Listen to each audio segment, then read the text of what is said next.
Good morning. My name is Kathleen Rogers. I am the manager of career services here at John Wood Community College. And we wanted to take some time to review some general information and tips to keep in mind when you're out on job interviews. I wanted to touch on a couple of questions that are pretty common that you get when you're out on a job interview, but even though they're commonly asked questions, they might throw you. So I just kind of want to run through what to keep in mind when you're answering those questions. The first one is tell me about yourself. I think this is a question that I've received almost any time I've ever gone out for a job interview. And what you want to keep in mind is that this is really an opportunity for you to sell yourself and your skills to the employer and showcase why you're the best fit for the job. So chances are, if you're applying for a job, you've already seen a basic job description, and that will include information about requirements on education, requirements on skills that the candidate possess, and requirements on relevant job experience. So it's your job to connect the dots for the employer and share that you have those things. So you want to share the education that you have, explain what degree or certificates you have that make you qualified and a good fit for this job. You want to go through the list of skills that you have that the employer is asking for and share a little bit about how you've used those skills and where you've acquired them. Also, you want to talk about your relevant job experience. You certainly don't want to rattle through your entire work history, but you can pick out what job experiences in particular are the best suited to have transferable skills for the job that you're applying for. I would strongly suggest when you go on the job interview that you take a notepad, that you've written out a few key points that you want to make sure that you mention during your job interview. When you're nervous, sometimes you might lose track of things or forget a little bit about what you want to say. So if you take some time ahead of time to prepare and write those things down, that's really going to help you feel more confident and make sure that you touch on those particular points. The other question that you might get in a job interview that you frequently get is, why did you leave your last job, or why are you looking for a new job? So what you want to remember there is to be positive about your previous employment. Even if it was a negative situation, you don't want to share that information with the employer. When somebody is interviewing you, they don't want to hear negative or complaining about a previous employer or previous supervisor. You can just have a short and sweet answer. You don't need to get into a lot of details, but you're looking to gain new experience. If you were laid off or cutbacks due to COVID or another budgetary concern, there's no shame in explaining that. You don't need to get into a lot of detail, but just share that that's the reason that you're moving on, and employers will appreciate knowing that information.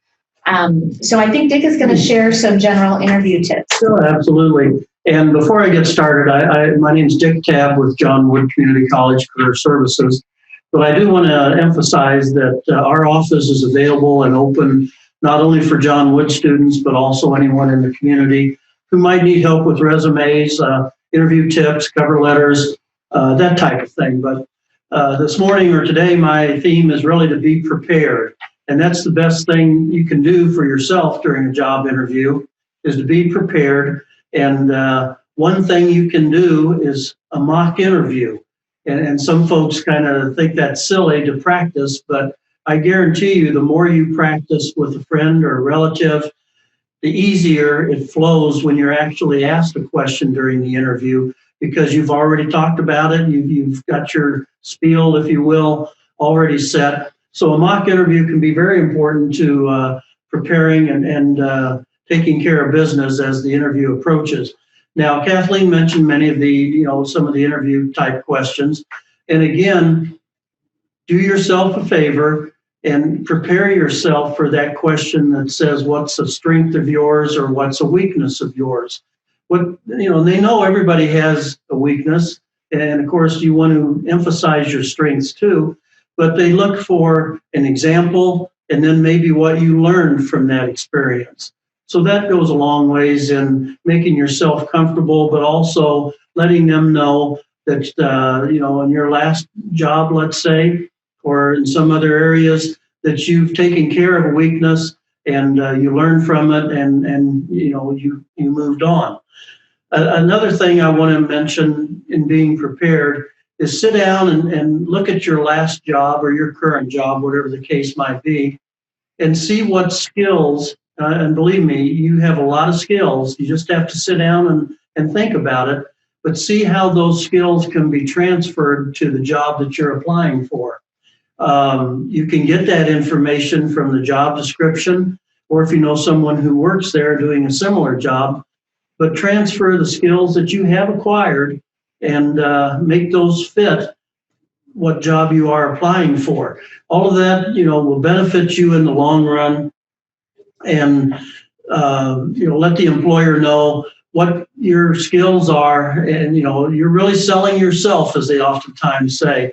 Now, one other question that oftentimes you need to be prepared for is, why do you want to work here, or why us? Everyone's got a website. So if you go to their website and know exactly what they do, that's going to help you during that interview when that question might appear. As you search for a job, in career exploration or for that particular job, the website also has many openings and careers available that you might be interested in, and you might pursue them from that area. As I talk and we talk to HR professionals, several years ago, something I remember, and if you don't remember anything else, maybe I say today, you might recall 3 things that they indicated, all things being equal. They look for people who are reliable, who can get along with others, and do what they're asked to do. And if you remember that, that will also help you during some of those interview questions that might give a good example of your reliability and that type of thing. So remember that. And the other thing Kathleen mentioned that I want to stress too, no matter if you had a negative experience in a previous job and they ask you about your last job, don't badmouth, as they say, your previous employer. Hey, I learned a lot. I had some good folks I worked with, super folks, and then move on and go from there. So these are some things that might be helpful to you as you do your interview. At the end of the interview, they're going to ask, do you have any questions for me? And at that time, you need to have a couple of good questions. It shows that you're, interested. And again, you're prepared for, this type of thing. But anything that might give you, the information passed along to them that you're interested by saying, hey, I understand there's some opportunities for advancement through some training. Could you explain some of those to me? This type of thing. Now, before you leave, and they may give you one more chance by saying, is there anything else? But before you leave, you want to ask for the job. I mean, that's what you're there for. And different folks can ask in different ways. You have to choose what's comfortable for you. Some will look them in the eye and say, hey, can I have the job? Some will say, I think I'd be a good fit for your team. I'd like the opportunity to join your team. Whatever works for you, but it's not going to make anybody mad, I guarantee you. And if anything, it's going to maybe put you above a person who hasn't expressed that interest. So those are some things that I've thought of, Kathleen, that might be important. And, we wish you well. And anything else, Kathleen? That's it. Okay. Thank you.